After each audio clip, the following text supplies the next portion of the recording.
Doresc să vă mulțumesc pentru invitația de a veni astăzi aici și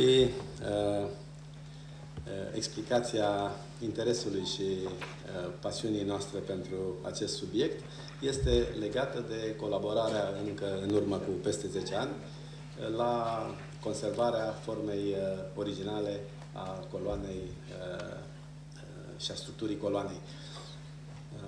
Cred că e important din când în când să revizităm, cum s-ar spune pe englezește, să reevaluăm situațiile legate de acest proiect extraordinar, care s-au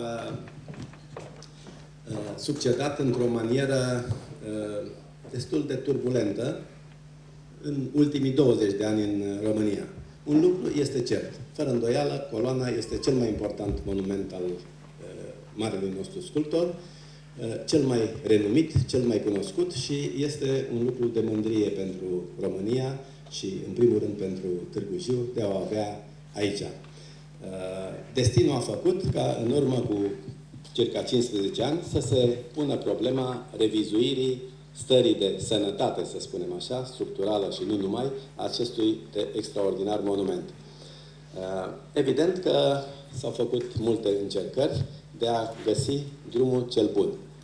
Din păcate, perioada de diagnostic a stării coloanei a fost o perioadă cu două opțiuni.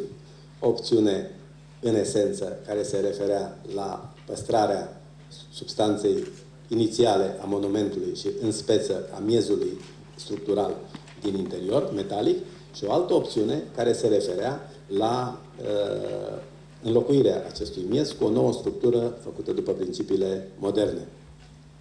Evident, consecutiv acestui dileme, dacă putem spune așa, dileme vechi, a apărut problema tratării modulelor și conservării acestora și metalizării, remetalizării și așa mai departe. Eu nu m-aș referi la subiectul 2, m-aș referi exclusiv la subiectul 1, căreia vrem să-i consacrăm ziua de astăzi.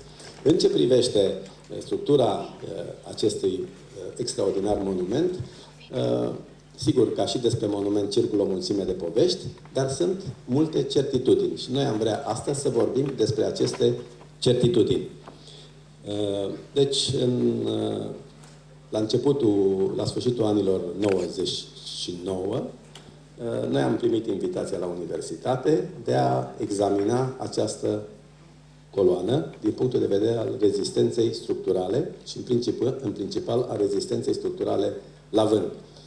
La vremea respectivă, diagnosticele care existau, după circa peste 5 ani de cercetări făcute la Institutul Național de Cercetări în Construcție, la Institutul de Cercetări Metalurgice și, mă rog, multe intuiții legate de starea de degradare, să spunem, a metalului, spuneau că acest miez metalic care susține coloana trebuie înlocuit și substituit. După care au început să circule legendele. Ce se va întâmpla, dacă se va face, dacă se va adopta această soluție, despre care n-are rost să discutăm.